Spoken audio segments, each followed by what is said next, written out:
네, 락페이 저장 양성입니다. 오늘이 10월 12일 화요일, 지금 현재 시각 오후 4시 15분 접어들겠습니다. 자, 시장이 뭐 좋질 못하죠. 여러 가지 악재가 여전히 별로 해소되지 않은 채 그대로 남아있는 가운데, 또 간밤에 미국 증시와 오늘 우리 증시에 또 한 가지 악재가 시장을 좀 흔들었죠. 바로 유가 문제입니다. 유가가 또 급등을 하면서 경기 둔화를 야기한다는 것과 또 물가 문제로까지 연결된다라고 하는 그 부담을 지워지면서 잘 결국에는 추가 하락으로까지 확대가 됐다는 건데, 자, 가만히 보면 이 문제, 특히 물가 문제까지 연결된다면 11월 3일 날 있을 것으로 어, 예상이 되는 테이퍼링 문제로까지 확대될 수가 있거든요. 그런 것이 깔리면서 사실 그렇게 간단치가 않습니다. 거기에다가 이제 지금 전반적인 분위기가 안 좋고, 특히 이런 분위기라면 더욱더 외국인들 입장에서 봤을 때 단기적으로 이머징 마켓을 기피하는 현상이 나타난다는 거죠. 갑작스럽게 또 외국인들이 대규모로 매도하는, 자, 그런 수급 구도까지 만들어지면서 종합지수도 크게 내려갔고요. 2,900포인트. 제가 직관적으로 2,900포인트 정도까지는 웬만하면 깨지지 않을 것이다, 이렇게 이제 말씀을 드렸던 바로 그 지점인데, 자, 그 지점까지 이업을 당할 정도로까지 크게 밀려 내려간 그런 모습이고요.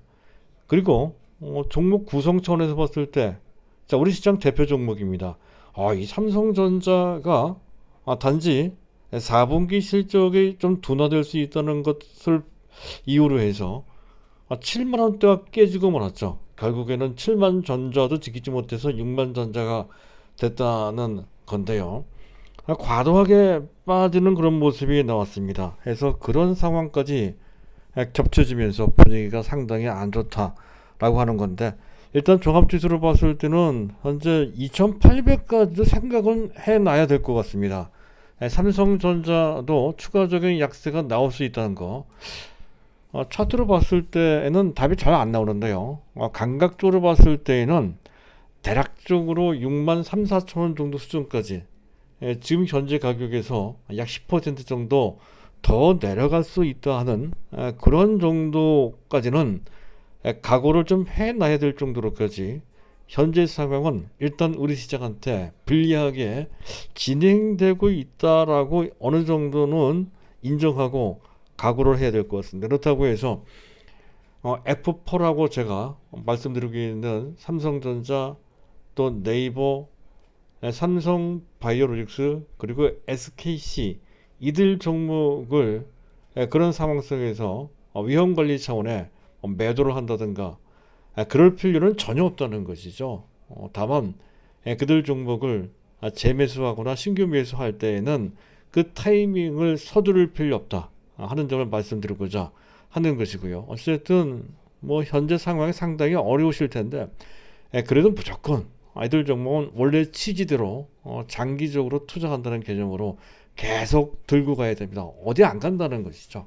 결국은 충분히 회복될 것입니다. 그에 따른 자신감을 가질 필요가 있다는 점을 별도로 말씀드리고 싶습니다. 자, 어쨌든 상황이 안 좋은데요. 그것을 바탕으로 해서 오늘 제가 준비한 내용은 그런 겁니다. 시장, 우리가 당면하고 있는 현재 약세장의 심각성이 어느 정도 큰지 아닌지 등을 객관적인 여러 가지 지표 등을 통해서 점검을 좀 해봐야 되겠죠. 그리고 두 번째, 삼성전자 얘기해야 될 거고요. 그리고 세 번째, LG전자가 은근히 바닥을 찍은 것 같아요. LG전자 잠깐 차트를 볼까요? 자, LG전자가 거의 바닥권에 와 있는 거. 지난주에 제가 어려운 가운데서도 LG화학은 새롭게 2차전지 대형주를 매수하시는 분들은 매수해도 된다 했던 건데, LG화학은 괜찮았습니다. 그래서 LG화학이 이런 정도로 괜찮은 모습을 보였다면 그 연장선상에서 LG전자도 바닥을 찍었을 개연성이 좀 높다는 관점에서 LG전자 실적과 더불어서 말씀드릴 게 있고요. 자, 그리고 현재 약세장인데, 이 약세장일 때 폭락장세, 뭐 시장 분위기가 워낙 좋지 않으면 기본적으로 우리 포트폴리오를 변경할 필요 없이 현재 있는 종목 그대로 가져가야 된다는 건데, 그런 정도가 아니라고 한다면 신규로 매수할 만한 대안 종목들이 충분히 있을 수 있다는 것이죠. 물론 너무 종목 확대해서는 절대로 안 됩니다. 우리가 알고 있는 종목 또는 기존에 갖고 있는 종목 위주로 봐야 된다는 건데, 그 약세장의 대안이 될 만한 그런 종목들, 예를 들어서 OCI 같은 종목은 좋은 대안이 된다는 거죠. 그리고 번외 종목으로 SOE를 말씀을 드렸죠. 이런 종목들이 그 대안이 되고, 그 외에 기존 우리 종목 중에서 타이밍상 괜찮은 상태에 있는 종목들이 몇 개 있습니다. 자, 그들 종목들을 간략하게 소개를 시켜드리는 그런 시간을 갖도록 하겠습니다. 자, 일단 오늘도 순서에 맞춰서 시장을 볼 건데요. 일단 차트는 종합지수 차트를 한번 보도록 하겠습니다. 자, 문제가 되는 것은 역시 유가죠. 유가가 급등을 했습니다. WTI 가격이 그 전날 대비로는 1.47%인데 어쨌든 종가가 80달러가 넘어갔다는 건데 7년 만에 처음으로 이렇게 올라갔다는 거죠. 추세상으로 봤을 때 또 수요는 증가하고 있는데 공급은 제한되고 있습니다. 그래서 이러한 추세는 계속 이어질 소지가 높다는 것이죠. 그래서 아직 업계에서는 2022년까지 내년까지 고유가가 계속 지속될 것이다. 유가뿐만 아니라 석탄 가격도 마찬가지고요. 천연가스 가격도 계속 올라갈 소지가 높다는 것이죠. 현재 유가, 천연가스 가격이 내년에 추가적으로 40%, 금년에 한 64% 정도 올라갔거든요. 내년에 또 추가적으로 40% 정도 더 올라간다. 그 정도면 아마 100달러가 넘어간다는 거죠. 110달러 정도 수준까지 올라갈 수 있다라고 하는 설이 상당히 유력하게 제시되고 있습니다. 바로 이것 때문에 골드만삭스에서 미국의 현재 GDP 전망, 미국뿐만이 아니죠. 중국도 마찬가지입니다. 해서 그 GDP 전망을 하향 조정했습니다. 미국만 본다면 2022년도 내년도입니다. 4.4% 정도 그렇게 성장할 것이다 라고 봤던 건데 0.4%포인트를 깎아서 4.0 정도로 낮춰놨어요. 아주 크게 깎은 것은 아닌데 어쨌든 그것이 악재가 돼서 미국 증시가 조정을 받았고, 자, 우리 증시에는 그 악재가 더 증폭이 돼서 낙폭을 더 키웠다라고 이제 보시면 될 것 같습니다. 또 이 유가가 급등을 하니까 가뜩이나 중국의 전력난이 어찌됐든 지역적으로 또 한시적이라 하더라도 일단 심각하죠. 그것이 가중되고 있는 그런 상황이라는 것도 일단 악재가 된다는 거고요. 바로 그런 거. 그만큼 유가가 올라가게 되면 그와 파생돼서 갖가지 생활 필수품도 마찬가지입니다. 그와 관련돼서 가격이 올라갈 소지가 상당히 높게 되죠. 물가가 계속 압박을 받고 있는 그런 상태가 될 것이다라고 하는 그런 예상, 이런 것이 그렇잖아도 정책 기조가 약간 긴축 쪽으로 가고 있는 그런 상황 속에 그 긴축의 강도를 더 높일 가능성, 즉 금리 인상 시기를 좀 앞당길 개연성이 높아진다는 것이죠. 유가가 그런 압력을 현재 넣고 있는 그런 상태라고 본다라고 했을 때 그와 관련된 부담은 현재 시점에서 특히 우리 시장에 상당한 부담으로 작동될 수밖에 없는 그런 상황이다 하는 건데요. 자, 문제는 이 상황을 여기서 끝일 것이 아니라 지금 일단 시장은 나중에 결론서 말씀드리겠습니다만, 그렇다 치더라도 아주 치명적으로 약한 상태까지는 아닙니다. 어느 정도 수준에서 일단 방어가 될 것이다 이렇게 판단이 되는데, 그런 것을 감안했을 때 오히려 유가 상승을 기회로 볼 필요가 있는 수혜 대상을 읽어야 된다는 것을 이 점에 대해서는 계속 말씀드렸습니다. 그래서 원칙적으로 현재 실적과 관련해서 봐야 된다는 건데, 일단 두 분야를 보시면 됩니다. 계속 말씀드리고 있죠. 정제 분야 내지 석유화학 분야가 되는데, 석유화학은 약간의 변수가 있는데 정제만큼은 확실합니다.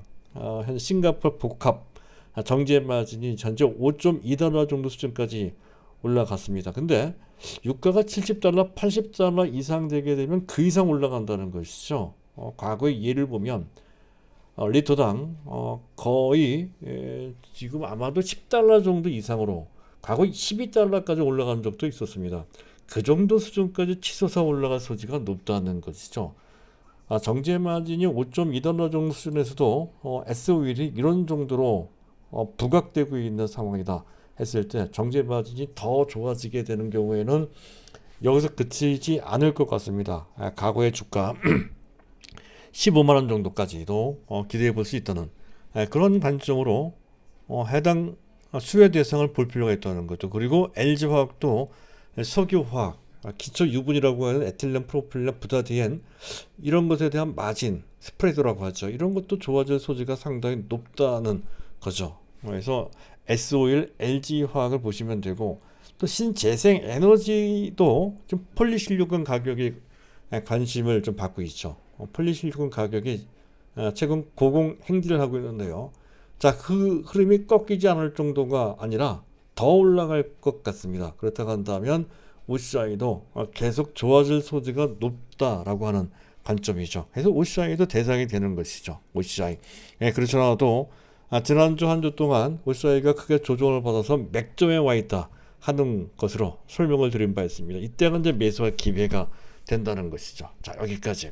자, 이들 종목이 현재 시점 유가가 급등했을 때 하나의 대안이 될 수 있는 유력한 종목이라는 건데 번외 종목이긴 하지만 물론 OCI는 공식적으로 추천한 종목입니다. 상당히 중요하게 단기로 매매를 해볼 만한 그런 종목이다 하는 관점으로 다시 한번 보시기 바라고요.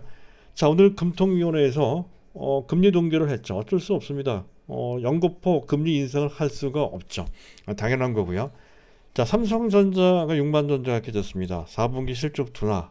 그리고 이것도 약간 어불성설인 게 영업이익 원래 예상했던 것은 약 15조 4천억 내지 15조 5천억 정도였던 건데 지금 증권가에서 예상하는 4분기 실적은 그보다 약 4천억 내지 5천억 정도 좀 깎인 15조 원 내외 수준입니다.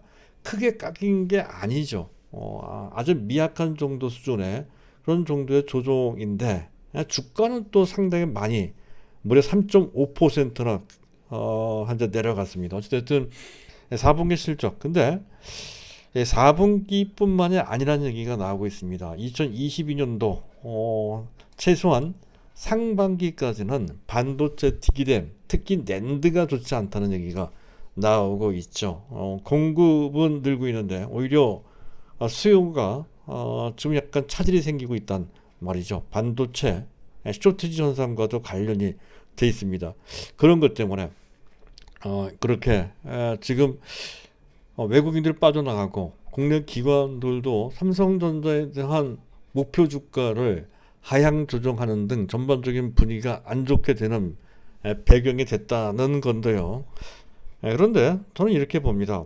그것이 악재가 아니라는 얘기는 아닙니다만은 최근에 삼성전자가 약한 것은 그것 말고 그것을 명분으로 한 실질적인 악재는 긴축 모드입니다. 긴축 모드. 그렇지 않아도 현재 미국 연준의 전반적인 정책 기조는 앞서 말씀드렸던 것보다 한 생각보다 빠른 시점에서 금리를 인상할 수도 있다라고 하는 그런 분위기로 흘러간단 말이죠. 이럴 때는 필연적으로 외국인들은 이모진 마켓을 기피를 한다는 거죠. 회피하거나 기피를 합니다. 바로 그것 때문에 그랬을 때 외국 입장에서 봤을 때 가장 매매하기 좋은 종목은 삼성전자입니다. 현재 거래량이 엄청 많죠. 또 현재 원하는 주가 원하는 수량만큼 원하는 주가에 팔 수 있을 만큼 유통 물량도 상당히 많고 또 현재 그 물량들을 일반 개인들이 잘 받아줍니다. 그래서 외국인들 집중 단기 매도 대상이 된다 하는 것에서 긴축 모드 선상에서 외국인들이 단기적으로 매도하는 그런 명분으로 그런 구실로 한 삼성전자의 실적 둔화를 들고 있을 뿐 실제로 삼성전자가 그 정도로까지 나쁘지는 않다는 것을 말씀드리고 싶고요. 실적과 관련된 반론을 한번 제가 제시를 해드릴까 합니다. 일단 실적 감소분 대비 주가 하락세가 너무 지나칩니다. 실적이 조금 예상보다 깎일 수는 있어도 그런 정도로까지 실적이 나쁜 것도 아닙니다. 그런데도 불구하고 어찌됐든 그것이 명분이 돼서 과도하게 물량이 나오고 있는 상태라는 것을 알 수 있고요. 그리고 반도체 실적과 관련돼서 가장 중요한 것은 반도체 업황인데, 반도체 업황은 구조적인 어떤 모순점 때문에, 어떤 한계점 때문에 그런 것이 아니라 어차피 반도체 산업은 순환성 사업입니다. 그 순환의 주기가 상당히 짧기도 하죠.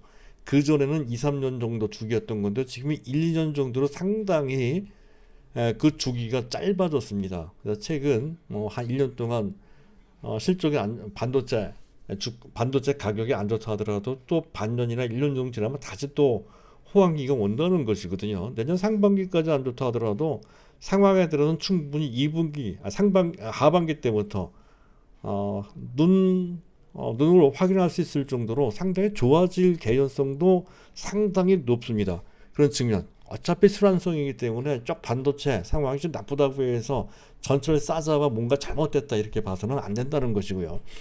자, 그리고 플래그십 모델, 플래그십 제품, 플래그십이라는 것은 주력 상품을 뜻합니다. 주 제품.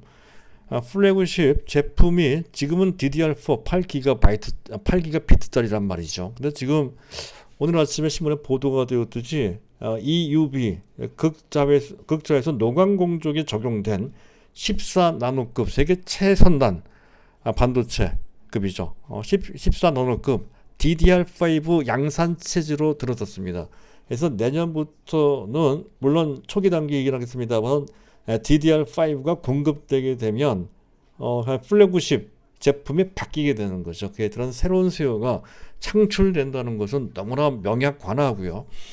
자, 그리고 현재 D램 부분이 낮아서 주춤된다고 하더라도 그 공백을 메꿔줄 수 있을 정도로까지 파운드리 실적 부분이 내년부터 본격화될 소지가 상당히 높다는 것이죠. 연간 단위로 불과 영업이익이 1조 내지 2조 원 정도밖에 되지 못한 부분이 바로 파운드리 부분인데요. 내년부터는 최소한 3조 내지 5조, 내후년부터는 10조 단위로까지 연간이죠. 영업이익이 급증할 소지가 있는 그런 상태입니다.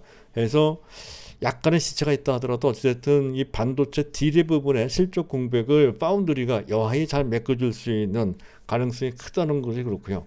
또 내년에는 현재 인텔의 새로운 CPU가 현재 공급이 되고 그에 따른 수요가 이제 생긴다는 거죠. 이런저런 이유로 해서 반도체 D램이 뭐 그렇게까지 그 전망이 나쁘지 않습니다. 오히려 예상과는 달리 현재 반도체 D램의 D램가가 선전할 가능성도 상당히 높다는 것이죠. 약간 약하다 하더라도 단기적이고 또 어차피 다시 살아난다는 관점에서 봤을 때 실적을 빌미로 해서 오늘 외국인들이 대거 매도한 것은 지나치다 하는 것을 알 수 있습니다. 물론 그렇다고 해서 지금 당장 꺾어서 삼성전자 올라가기는 앞에서 설명드렸듯이 쉽지가 않죠.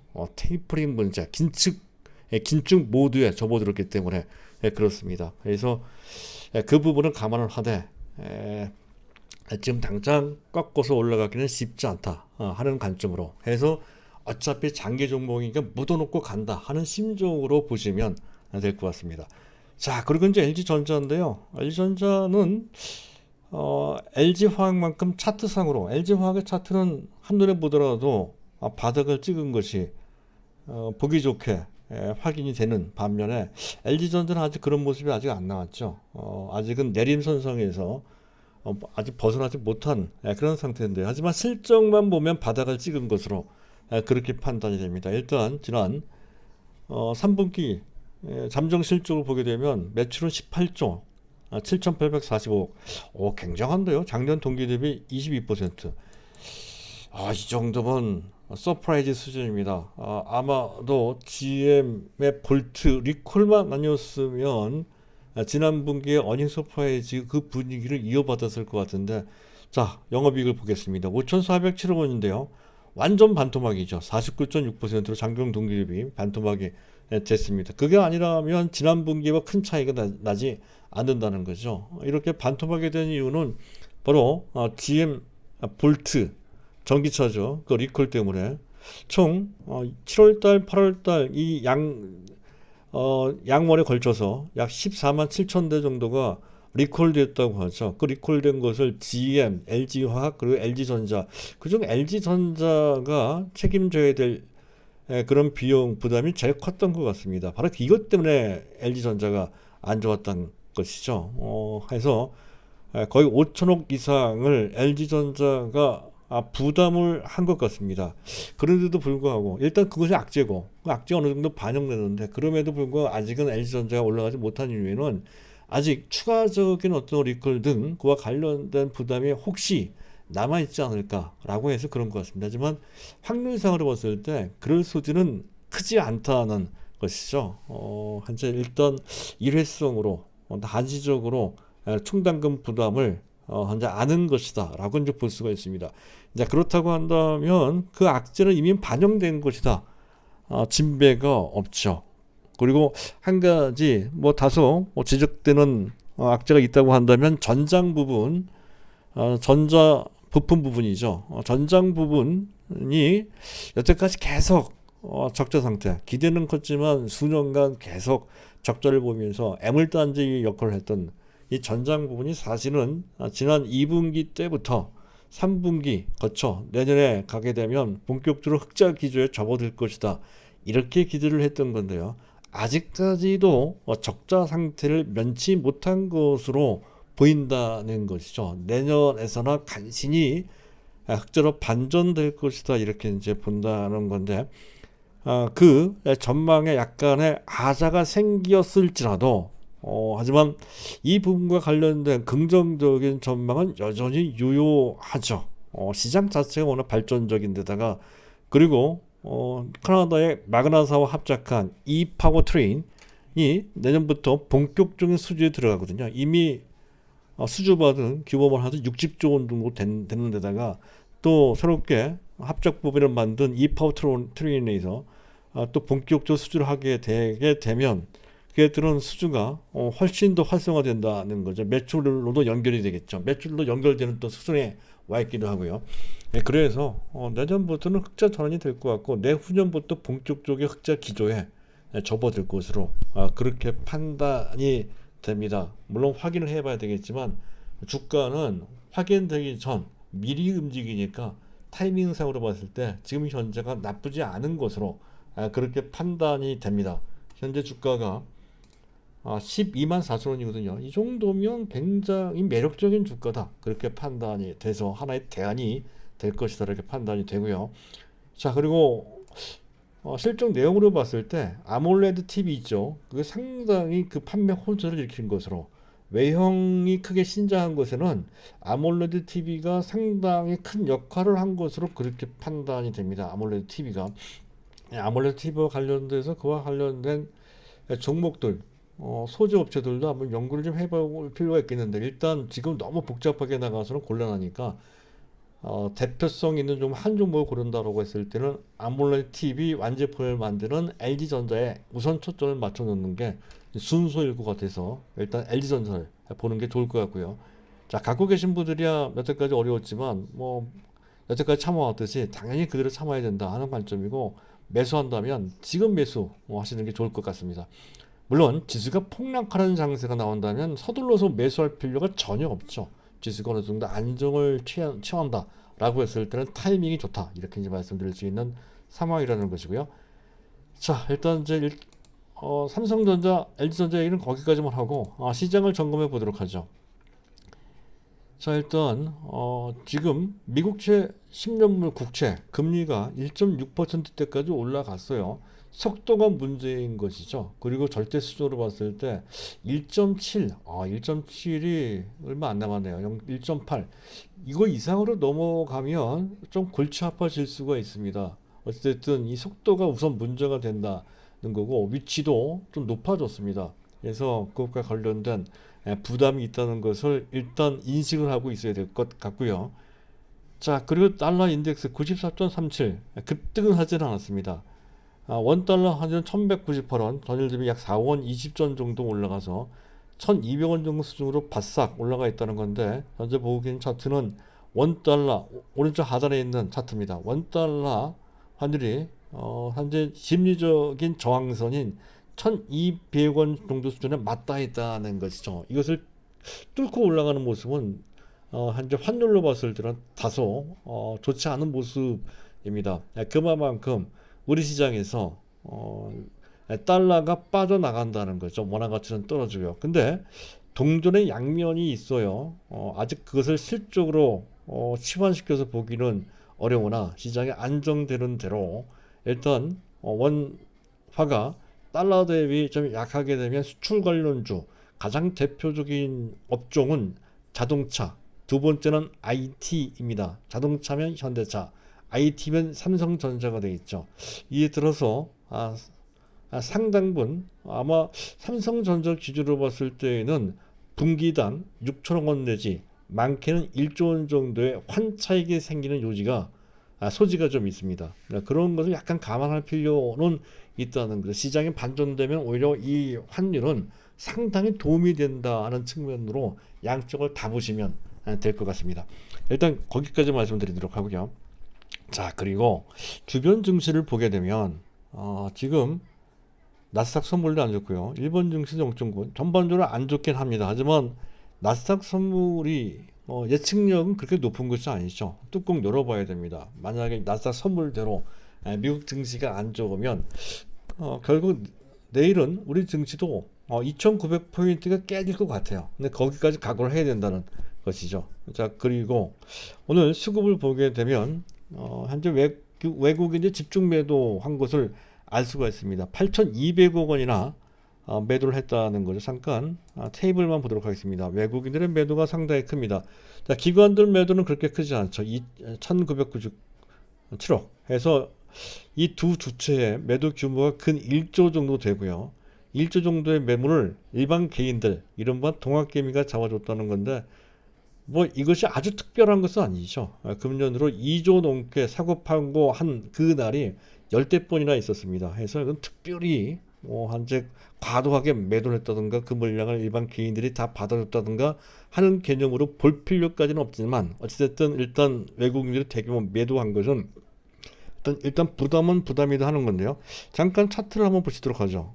현재 보고 계신 화면에 오른쪽 상단에 있는 차트는 삼성전자에 대한 외국인들의 수급을 막대 그래프로 그린 차트인데 오늘 대량 장대 음봉이 만들어진 그런 그래프를 맨 오른쪽에 볼 수가 있죠. 갑작스럽게 매도를 했습니다. 지난주까지만 하더라도 약간이나마 순매수했던 그들이 단지 삼성전자에 대한 미약한 악재, 사실 큰 악재도 아닌데 그것을 빌미 삼아서 대규로 매도를 했다는 것을 보여주죠. 단기적으로 대응했다는 것을 볼 수가 있습니다. 그리고 프로그램 매매가 4천억 넘게 나왔다는 것이고요. 근데 이상한 것은 그럼에도 불구하고 베이시스는 그렇게 낮지 않습니다. 종가 베이시스는 마이너스 0.44인데 그 자체도 아주 깊지도 않고요. 장중 베이시스는 마이너스권을 했었긴 했지만 크지 않았습니다. 마이너스 0.2 정도 수준밖에 되지 않았거든요. 그래서 전체적인 상황은 절체절명의 아주 위험한 상태다라고 보이지는 않습니다. 기술적으로 좀 과격하게 이모징 마켓의 그 속성을 피할 수가 없으므로 그런 업보 때문에 현재 많이 빠지는 것이다. 그렇게 볼 수가 있습니다. 그래서 심리적인 저항선, 지지선은 2,900포인트. 제가 직관적으로 2,900은 웬만하면 지켜지겠다 하겠습니다만은 전체 여건상으로 봤을 때 2,900이 깨지고 2,800 수준까지 내려갈 수 있다는 정도까지는 염두에 둘 필요가 있겠다 이렇게 판단이 됩니다. 일단 시장 상황 그런 정도 보시도록 하고요. 자, 마지막으로 약세장 대안으로 말씀드리고 있는 종목들입니다. 일단 지수가 안정될 때는 2차 전지에 초점을 맞춰주시면 됩니다. 지수 약세장에서는 2차 전지들은 어차피 지수에 어느 정도는 민감할 수밖에 없는 측면이 분명히 있거든요. 그래서 지수가 오늘같이 약할 때 2차 전지를 서둘러서 매수할 필요 없고 있는 물량만 그대로 가져가 주면 된다는 건데 지수가 안정되면 우리가 하고 있는 종목 SKC도 괜찮고요. SKC는 많이 빠졌죠. SKC는 뭐 특별히 악재가 없습니다. 악재가 없는데도 불구하고 주가만 쓸데없이 필요 이상으로 많이 빠져 있는 상태이면 그때가 기회가 된다는 거죠. 다만 지수가 안정돼야 됩니다. 그거 외에 LG화학이나 이런 종목 보시면 된다는 거고요. 그리고 2차 전지가 아닌 종목에서 LG전자 정도가 좋다. 하는 것, 지수가 안정돼 있을 때에는요. 그래서 지수가 큰 폭으로 빠진 상태가 아닌 소폭 약세를 보이는 그런 상황 속에서는 원칙적으로는 관망입니다. 하지만 그래도 일부 종목 지수가 크게 빠지지 않는 정도의 소폭 약세장이라고 한다면 아까 얘기했던 종목들이죠. OCI, SOL 이런 종목 좋은 거고요. 그리고 메타버스와 관련된 자이언트 스텝도 기술적으로 완성도가 좀 높아지는 것 같고요. 지금 현재 그 메타버스와 관련된 얘기는 끊임없이 나오고 있죠. 최근 들어서 NFT, 대체 불가 토큰 얘기도 뜨거운 이슈로 부각되고 있습니다. 그거가 연관돼서 어떤 기회가 주어질 소지가 있다는 것이죠. 그래서 자이언트 스텝도 한번 보실 필요가 있겠고요. 다시 한번 보자는 것이죠. 그리고 IT 종목이지만 하나 마이크론도 맥점에 와 있습니다. 갖고 계신 분들 갖고 있어야 되겠지만 기술적으로는 맥점에 와 있습니다. 다만 지수가 급락하는 장세, 오늘 같은 장세에서는 피할 필요가 있겠는데 그렇지 않은 장세일 때는 기회가 될 소지가 높다는 것이고요. 그리고 2차 전지 종목 중에서도 지수가 좀 유리하지 않다 하더라도 큰 폭으로 빠지는 정도까지가 아닌 그런 상태라고 한다면 순서상으로 봤을 때 나노 신소재가 기회가 될 소지가 높다는 것이죠. 나노 신소재는 현재 탄소 나노티브 도존재라는 재료를 통해서 실리콘 음극재 팽창 문제를 해결할 수 있다는 것으로 해서 차세대 2차 전지 소재주로 부각될 수 있는 재료를 갖고 있다라고 설명을 드리고 있습니다. 실적 대비 현재 주가가 높다 하더라도 그 재료가 신선하고 또 나름대로 어느 정도 효과가 있을 만한 그런 재료란 말이죠. 약간 무겁습니다만 오히려 주가를 봤을 때 내려가는 쪽에서 상당히 하방 경직성을 가진 것 같습니다. 그래서 이런 종목들이 지수가 어렴풋이 약할 때 우리가 해볼 만한 대안이 되는 그런 종목이다 싶은데요. 자, 이들 종목은 우리 주력 종목은 아니죠. 부가해서 해볼 만한 번외 종목이거나 또는 제2선 내지 제3선에 있는 종목으로 일정 한계를 두고 해야 되는 그런 종목이다 하는 관점으로 현재 어느 정도 현재 분별을 해서 선택해 볼 수 있는 종목군들이라 할 수 있겠습니다. 자, 오늘은 여기까지입니다. 감사합니다.